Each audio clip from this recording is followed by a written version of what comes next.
Welcome to the Transparent FX Academy. I'm Nick, and I'm a top author on TradingView with over 190k reputation points. In this video, I will be speaking about gold. Now, as usual, to keep the video as educational as possible, first I will be covering the technical aspect for this market. Then we will be moving to the order flow by looking at the commitment of traders, so the COT data, so essentially what hedge funds and the big players in the market are doing and how they're moving their orders. And by the end of the video, by using a combination of these two different types of analysis, we will try to understand where we have the highest probabilities for the next potential move here for this pair. So this is definitely a video you do not want to miss. If you're new to the channel, make sure to subscribe. This is the place to be for high quality, free trading education. Now, without further ado, let's jump straight onto the charts.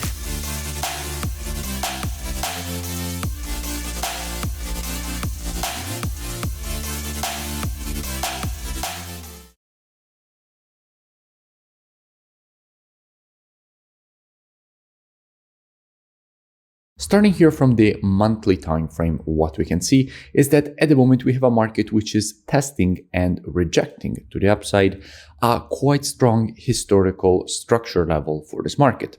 This zone, in fact, was already acting as previous resistance here, preceding all this rejection to the downside, again acting as resistance here, preceding all this move to the downside, again here. And then the market with this impulse broke above that zone. And all this previous resistance was turned support exactly at this level. The market, after breaking the level, retested this previous monthly resistance turned support and rejected it to the upside, therefore respecting this level as support, as you would usually expect in a situation like this. And at the moment, the market is still in the impulse phase of this rejection to the upside. Dropping down on the weekly time frame, what do we see? Now, from a weekly perspective, what we can notice is that the market seems to have found the top exactly here.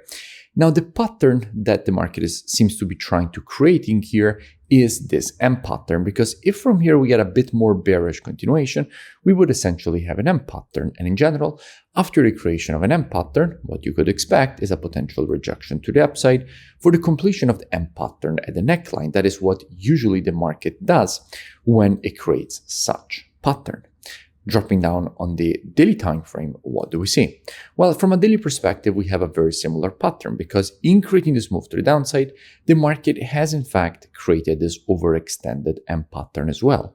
And after the creation of an overextended M pattern, the completion of the pattern usually comes with a correction to the 0.32 of the Fibonacci taken on the impulse leg. Now, in this case, the impulse leg is from this high to this low, so the completion of this overextended M pattern would come in a form of a potential rejection to the upside, completing the pattern with this correction to the 0.32 of the Fibonacci taken on the impulse leg. Now, if we go and see what we have when it comes to the commitment of traders, so what hedge funds and the big players in the market are doing and how they're shifting their orders, and we check the data precisely for gold here, what we can see is that with the last reports, we have seen an increase of the net positions. We went, in fact, here at the low from having 131.1k net positions all the way up to 229.8k net positions. So we had a huge increase of the net positions, making gold quite strong. And we can see, in fact, how longs have just reached 300k, essentially 300,000.7k longs, compared to only 70.9k shorts from an institutional perspective. So at the moment, gold is still strong from an institutional perspective. So this overextended M pattern definitely has the possibility of a potential completion here at this level. And by the way, if you still haven't, make sure that you join my free Telegram channel, which you find linked in description, so you never miss new updates. Now, back to the analysis. So as I was saying, as institutions are still quite long on gold, there is definitely the possibility for this potential completion of this overextended M pattern. So what would I expect in a situation like this? Well, as usual, trading is reactive and not predictive. The monthly, weekly, and daily timeframes combined with the COT data, those are the best timeframes when it comes to the directional aspect of the market. However, when it comes to identifying early shifts in the trend of a market, the best timeframes for that are the intraday timeframes, so 4 hour and lower. Therefore, what I would expect is that if this market would shift from an intraday bearish to a bullish market, at that point, I wouldn't be surprised to see a potential rejection to the upside, completing this overextended M pattern at 0.32 of the Fibonacci taken on this impulse leg. Now, if you want to learn more, I really suggest that you go and check out the transparentfxtrading.com website, which you find linked in description. From here, in fact, you will have the possibility to gain access to my entire courses.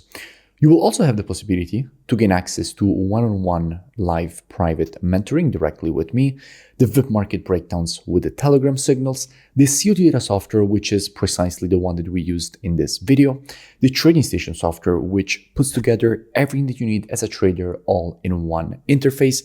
And if you continue to scroll down the website past the testimonials, you will see that you have the possibility to join and gain automatically access with email and password that you will create during the sign-up process. So I really suggest that you go and check it out as soon as possible. The link is in the description and I will see you in it. If you enjoyed the video, make sure to drop a like and also let me know in the comments below any new pairs or topics that you would like me to cover in the next videos. And I will see you in my next breakdown.